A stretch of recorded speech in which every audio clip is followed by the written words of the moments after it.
Wow. What an episode. Hey, y'all. Welcome back to the channel. Gonna have a new review on The Last of Us Episode 2, which you should go check out immediately. Just give you a little pre-interest. Go ahead and check it out. But before we jump into the review, if you like PlayStation, Xbox, PC, and video game movie titles, then this channel's for you.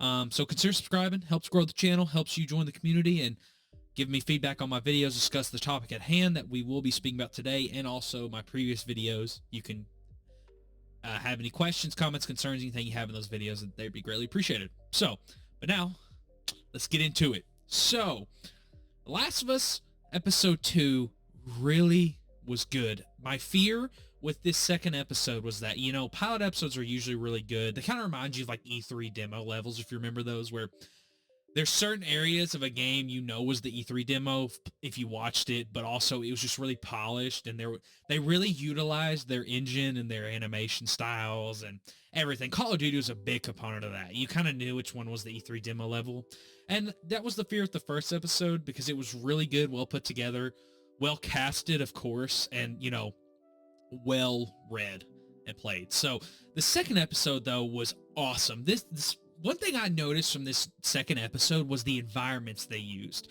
Oh my God. The environments in this episode are right out of the game. They're perfect. There's a shot in the episode of Boston during the day, and it looks like it is in the game. It's crazy. And I mean, of course, what's really cool, and I meant to talk about this in my first episode, is I love how like you can see the early 2000s. Of course, the Outbreak came out in 2003, and you can just see like old Visa card like little images on a restaurant door. You see there's a Boston cop car that's like the old Crown Vic. It's really cool. I love how like 2003 is shown in this. And what's really interesting too, I noticed in this episode, was how well the like overgrown details were, even on the building CGI. It looked great enough. It looked like it was there. It's really cool to see how like these apocalyptic shows do nature taking over human buildings, like man-made structures and sewers and all that. It's really cool to see in this, and I love it. The environment is beautiful. It's awesome. And what's really cool, we get a little bit more explanation in this episode about the virus. So before I get into this, I do want to warn you, I am going to spoil some of it. It's not going to be heavy spoilers, but I do want to talk about the episode in general. Just for now on through the episode reviews we'll do every Monday. So what's interesting is we get a flashback back to 2003, but this time it's in Jakarta, which is where the outbreak originally started in the show and in the game. And we have this fungal scientist do a biopsy on this woman who was at this grain factory. It's the biggest grain factory in the world. It produces a lot of grains that a lot of companies buy, which further explains how the outbreak got around so quickly.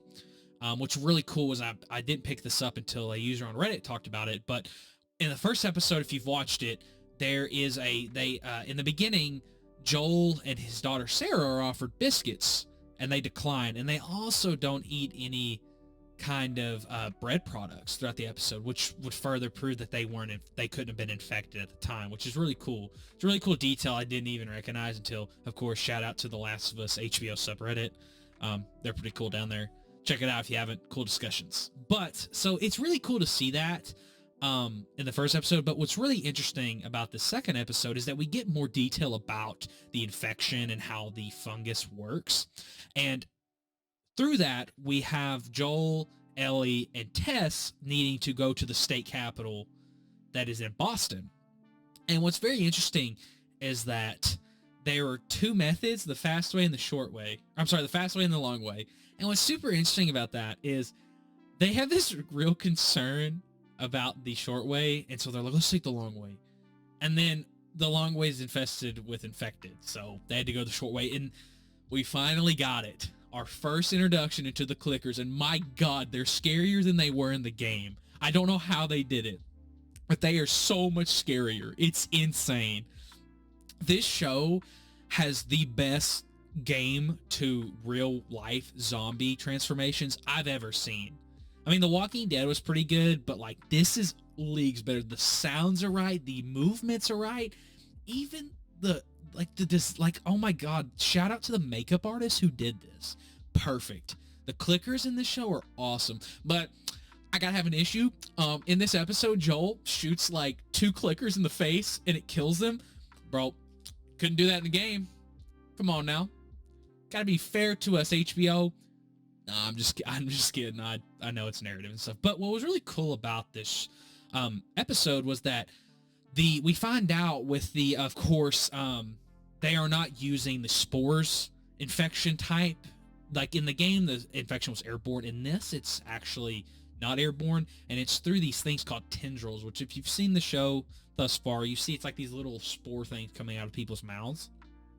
And we find out that these vines of the spores that grow can actually, if you step on them wrong or do anything to them, it will alert them that could be miles away and get them to your location, which is really interesting because it really puts into perspective that this is really a hive mind group of infected for this world, which makes it 10 times scarier. The fact that you can just have infected come your way because you stepped on a vine that was still alive, which is another thing in the episode. Joel, before entering this museum, which is what's really cool, is it's the museum of Boston that shows like all the Revolutionary War stuff, and I think it's so cool to see that it's still there and that no one looted it, of course, because like why would someone loot muskets? Like, so dumb. But I actually thought, I was like, man, if it was me, I'd steal a musket.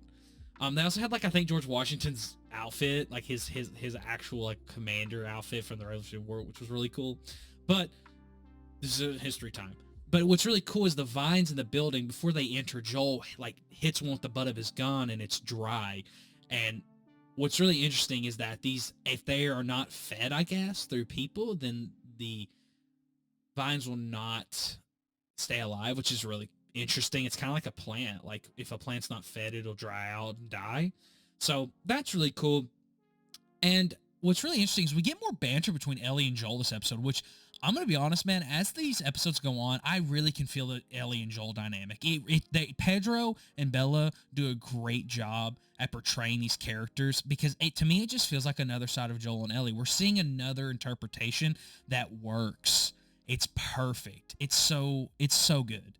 And Tess, of course, does a great job. The woman who plays her, I can't remember her name off the top of my head right now. She is a wonderful, great actress. She really nails Tess, and it's really cool to see her in this episode. And also, I just really enjoy the fact that we're getting this world in like a real life setting, and it's very cool to see everything put together. And Neil Druckmann directs this episode, and you can tell it feels like a straight out of the game.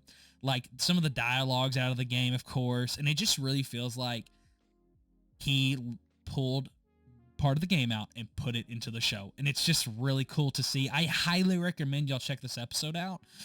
I recommend you stay for the rest of the series because if it's going to stay this way, we've got probably the best video game adaptation of all time so far. So yeah, that is my review. I thought that this was really good. I loved the detail of everything, and yeah, I think you guys should check it out. So before we wrap up this video, if you haven't liked or commented on what you thought of this episode or what you would like to see in the future episodes of the series, go ahead and do so. I'd love to discuss that with you over the coming days. And if you're not subscribed, go ahead and subscribe. Helps grow the channel, like I said. And you made it to the end, why don't you also check out my other videos? I've got some good ones on the channel that you might be interested in. And yeah, that's all I got, guys. I'll see you guys in the next one. Peace.